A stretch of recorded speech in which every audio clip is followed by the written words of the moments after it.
And speaking of virgins... Oh, my God. Elon Musk is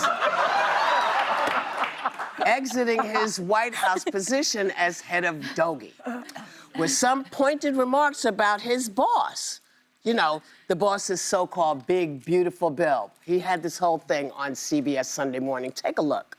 I was, like, disappointed to see the massive spending bill, frankly, which increases the budget deficit, not just decrease it, and undermines the work that the Doge team is doing. I actually thought that when this big, beautiful bill came along. I mean, like, everything he's done on Doge gets wiped out in the first year. I think a bill can be big or it can be beautiful, but I don't know if it can be both. My personal opinion. Yeah. But that is not the only criticism that he is getting.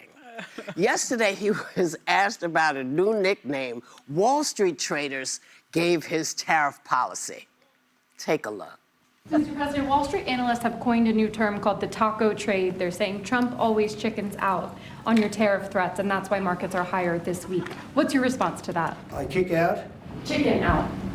Oh, isn't that nice? Chicken out. I've never heard that. You mean because I reduced China from 145% that I set down to 100 and then down to another number? And we have the hottest country in the world right now. 6 months ago, this country was stone cold dead. We had a dead country. We had a country people didn't think it was going to survive, and you ask a nasty question like that. It's called negotiation. Don't ever say what you said. That's a nasty question. Yeah, it's a nasty question. Okay, can we talk about Elon Musk's shirt? We can talk about his shirt, but I just want to say that I think that's better than that. The new acronym is better than my you-know-who. I think I'm going to start using that. Taco. Yeah. Yeah. Taco. Tell us again what it stands for, so the people. Trump know. always chickens out. Yeah. As if I needed another reason to love tacos. And I mean, you know, the karma here, right? The karma, because the attacks on Mexico have been endless, right? Yeah. Yes. And this banning of anybody from the Oval Office that calls it the Gulf of Mexico. So it's like tacos strike back. Yes, and you know, this. I'm waiting for them to ban Taco Tuesday any moment now. But you know, for a nickname to be effective, there's got to be truth to it, which this has. I mean, his trade policy is all over the place. It's not written in stone. It's like written on an invisible ink. And it's got to get under the person's skin, which it clearly did.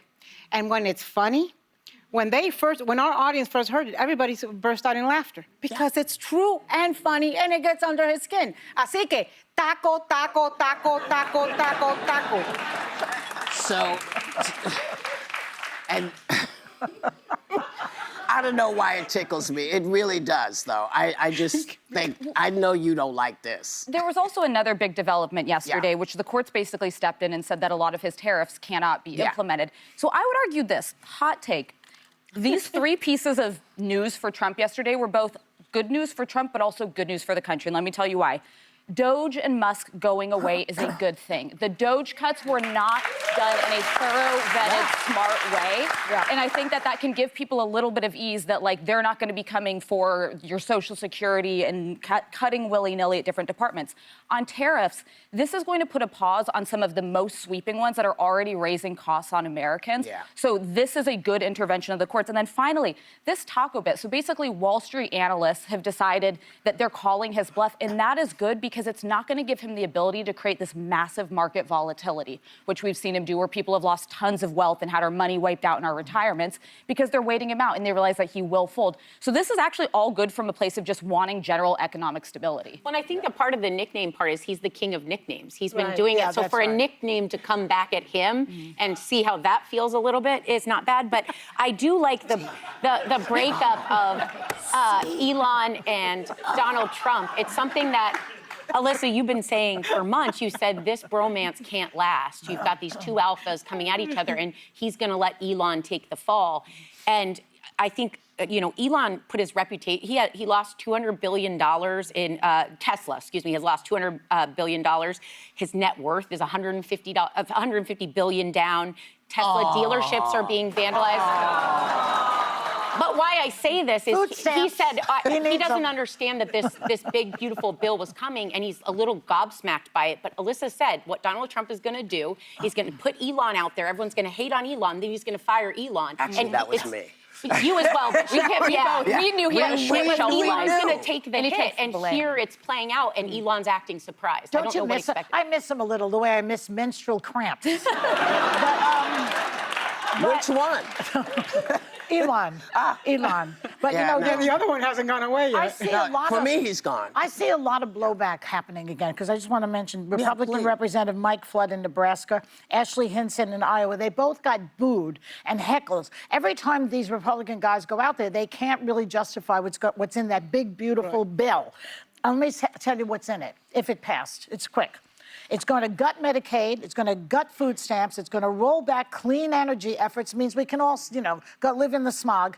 It's going to shut down the Department of Education. It's going to cut pensions for federal workers. That's what it's going to do. Why would you vote for that? Why? Don't these Republican people want to breathe like the rest of us? Well, it's in the Senate under consideration, so we'll keep you all posted. Yes, Well, because, it's got to pass the Senate. Yeah. And go to but conference. the fact that the Republicans walk in lockstep for this stuff Well, is they're really not walking. outrageous. That's the thing. They weren't walking in lockstep. He had to go and say to them, if you don't do this, I'm gonna. That's how he's gotten it as far as, because the Republicans were not voting for it because they thought it was dumb. And it wasn't doing anything that they said they wanted to do for their constituents. Yeah. And that's why I sort of felt like, okay, people are starting to see it. When your own party is starting to see it, you got an issue. Well, that's when it changes. And that's when it's going to change. Right. And I love that.